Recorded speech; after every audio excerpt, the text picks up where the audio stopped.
Good morning friends, मैं doctor VK Mishra from gastro liver hospital Swaroopnagar Kanpur. At the outset एक request, ये scientific channel है, मैं चाहूंगा कि इसे आप सब्सक्राइब करें। ये साइंटिफिक कंटेंट है, मैं चाहूंगा कि इस वीडियो को आप शेयर करें। आज हम बात करेंगे बायोलॉजिकल क्लॉक के बारे में। कभी आपने सोचा कि आप अगर रोज 7 बजे उठते हैं तो आपकी 7 बजे ही नींद क्यों खुल जाती है? अगर आप रोज 12 बजे लंच लेते हैं तो क्यों आपको 12 बजे ही भूख लग जाती है? आप अगर रोज सवेरे सो के उठने के बाद लेटरिन जाते हैं तो आपको उसी समय प्रेशर क्यों आ जाता है? कभी आपने सोचा कि ये सब चीजें कौन गवर्न करता है और ये कहां से गवर्न होती है? आज हम बात करेंगे बायोलॉजिकल क्लॉक के बारे में, जो ऊपर वाले ने हमारी बॉडी के अंदर फिट करके भेजी हुई है। नाउ जहां तक बॉडी क्लॉक का सवाल है, हमारे शरीर के सभी टिश्यूज, सभी ऑर्गन्स, वास्तव में बॉडी में जो कुछ भी चलता है वो एक बायोलॉजिकल रिदम के चलते चलता है। ये जो बॉडी क्लॉक है, जो हमारी बॉडी में जो नेचर ने फिट की हुई है या बनाई हुई है, ये एक प्रोसेस और एक शेड्यूल के हिसाब से चलती है। और शेड्यूल के हिसाब से वास्तव में सर्केडियन रिदम चलाती है ऑल 24 आवर्स। और ये जो सर्केडियन रिदम है, यही रिस्पॉन्सिबल है for our eating, our sleeping, our temperature, our blood pressure and our heart speed. यही सब चीजें गवर्न करती है, that is the circadian rhythm. And ये जो सर्केडियन रिदम ये इंश्योर करती है कि एक पीरियोडिसिटी बनी रहे, सो दैट हमारी जो बायोलॉजिकल प्रोसेस हैं वो वास्तव में रेगुलरली चलती रहें, रोज रोज अपने नियमित समय से। ना जो बॉडी क्लॉक होती है वास्तव में ये जेनेटिक होती है। हर आदमी की बॉडी क्लॉक फर्क है, क्योंकि ये जेनेटिक है, इन वो फर्क है। ये सिर्फ ह्यूमन बींग्स में नहीं है, एनिमल्स में, प्लांट्स में, बैक्टीरिया में, in every living thing on the earth basically has a body clock, जिसके हिसाब से आपकी बॉडी वास्तव में चलती है। साइंस ऐसा मानती है कि ह्यूमन बींग्स में जो बॉडी क्लॉक होती है वो वास्तव में नेचुरल एंड आर्टिफिशियल लाइट, जो इंडोर लाइट होते हैं आर्टिफिशियल, इनसे भी काफी अफेक्ट हो जाती है और हमारी जो सर्केडियन रिदम है उसको अफेक्ट करती है। उसको हमें समझने की जरूरत है। नाउ ये जो बॉडी क्लॉक या बायोलॉजिकल क्लॉक है, इसके अलावा हमारी बॉडी के अंदर एक मास्टर क्लॉक होती है। जो मास्टर क्लॉक होती है वास्तव में वो हमारे ब्रेन के अंदर एक हाइपोथैलेमस करके ऑर्गन होता है, अंग होता है, उसमें होती है। ये वास्तव में 20,000 न्यूरॉन्स का कलेक्शन है जो मास्टर क्लॉक बनाती है। जो मास्टर क्लॉक है वास्तव में जितनी भी बायोलॉजिकल क्लॉक्स हैं हमारी बॉडी में, ये उनकी मालिक है। इसका मतलब है कि ब्रेन के अंदर एक मास्टर क्लॉक और उसके अलावा पूरी बॉडी के अंदर बहुत सारी बायोलॉजिकल क्लॉक जो हमारी बॉडी को चलाती हैं। और ये जो चलाती हैं ये एक सर्केडियन रिदम है, जिसके हिसाब से हमारी बॉडी फंक्शन करती चली जाती है विद अ पीरियोडिक नेचर। अगर मुझे रोज 7 बजे नींद खुलती है तो फिर रोज ही खुलती है, भले ही मैं रात में 4 बजे सोऊं लेकिन 7 बजे नींद खुल जाएगी, बिकॉज जो सर्केडियन रिदम है वो 7 बजे आपकी नींद को खोलने के लिए प्रोग्राम्ड है। नाउ साइंस ऐसा मानती है कि when you get up in the morning, सबसे जो पहला काम है, आप आंख खोलिए और सूर्य की जो रोशनी है उसको आप अपनी आंखों के अंदर आने दीजिए। बिकॉज हम जब सो के उठते हैं और ये जो सूर्य की रोशनी है जो हमारी आंखों में जाती है, साइंस ऐसा मानती है कि ये हमारे ब्रेन में पहुंचकर बहुत सारी जीन्स को एक्टिवेट करती है जो हमारी एक्टिविटी को बढ़ाती है।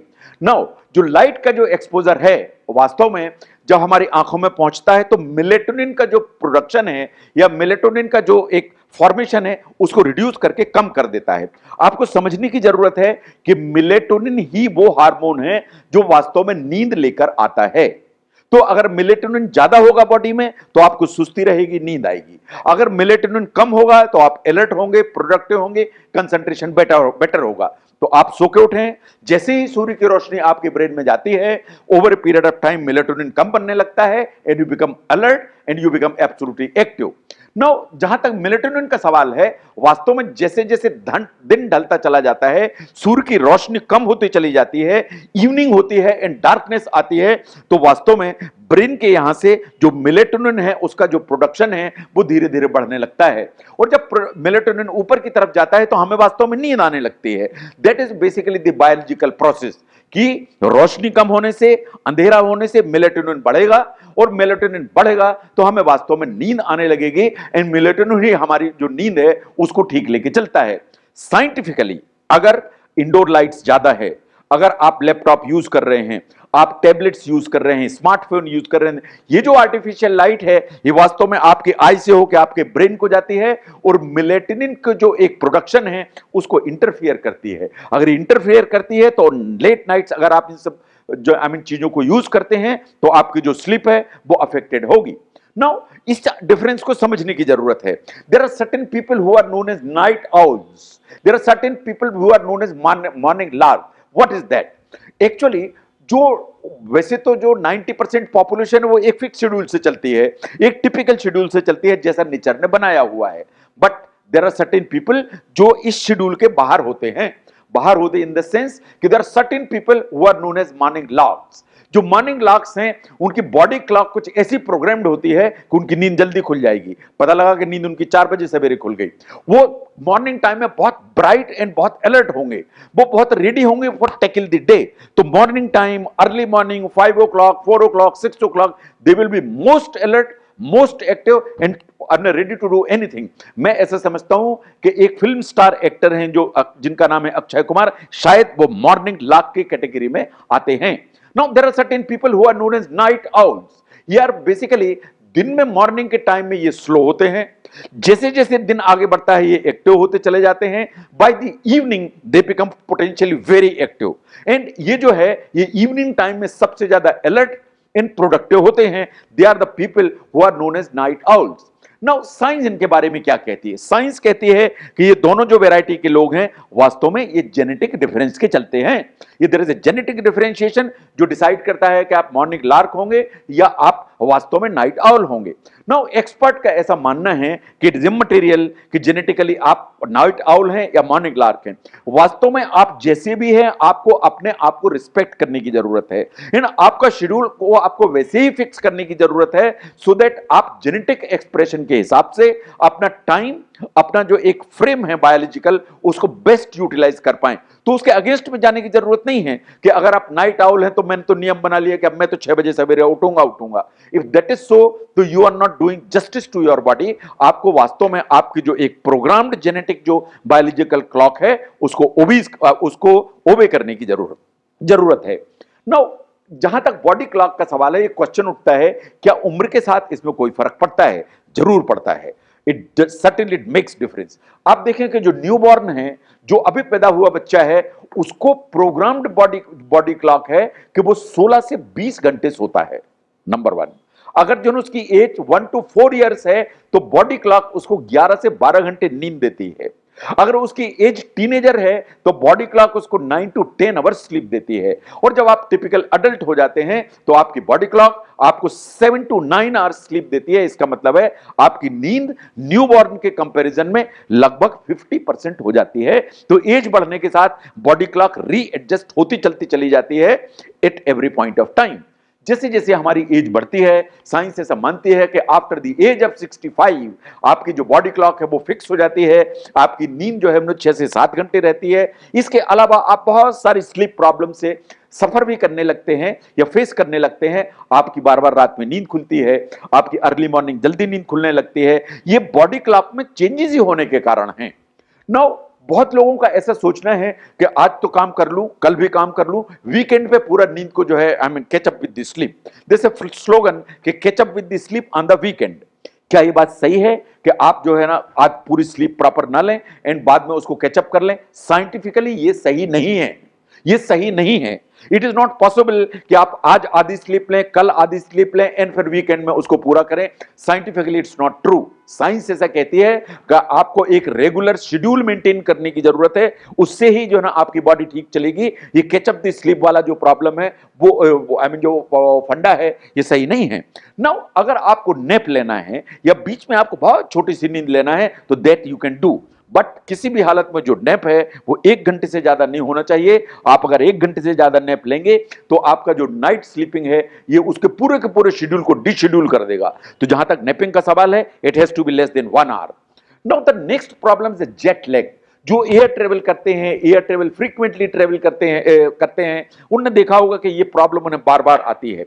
जेट लैग बेसिकली जब हम बहुत सारे टाइम जोन्स क्रॉस करते चले जाते हैं तो टाइम जोन्स के चलते तो आपने इतना टाइम जोन क्रॉस कर दिया, लेकिन आपकी बॉडी क्लॉक वहीं पे फिक्स है जहां के आप नेचुरल हैबिटेंट हैं। अगर मैं इंडिया का नेचुरल हैबिटेंट हूं तो मेरी बॉडी क्लॉक यहीं के लिए प्रोग्राम्ड है एंड मैं यहां से जो है ना 1 2 3 टाइम जोन क्रॉस करके अमेरिका पहुंच जाता हूं, तो वहां भी मेरी बॉडी क्लॉक वैसी ही बिहेव करी इनिशियली जैसा इंडिया में बिहेव करती है। जेट लैग एक्चुअली वर्स होता है जितने आप टाइम जोन ज्यादा क्रॉस करते हैं। साइंस ऐसा मानती है कि आप ईस्ट की तरफ अगर जाते हैं तो जो आपकी जो जेट लैग है या बॉडी क्लॉक है वो ज्यादा सफर करती है in comparison to waste.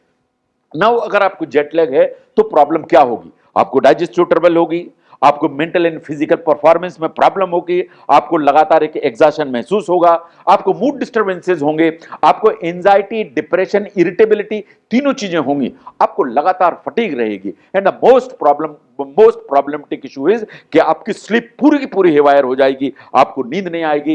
And जो स्लीप की प्रॉब्लम है ये पूरी की पूरी प्रॉब्लम्स को वास्तव में परपेचुएट करती चलती चली जाएंगी। Now look at the health consequence अगर आप बॉडी क्लॉक को पूरा हेवायर कर देते हैं।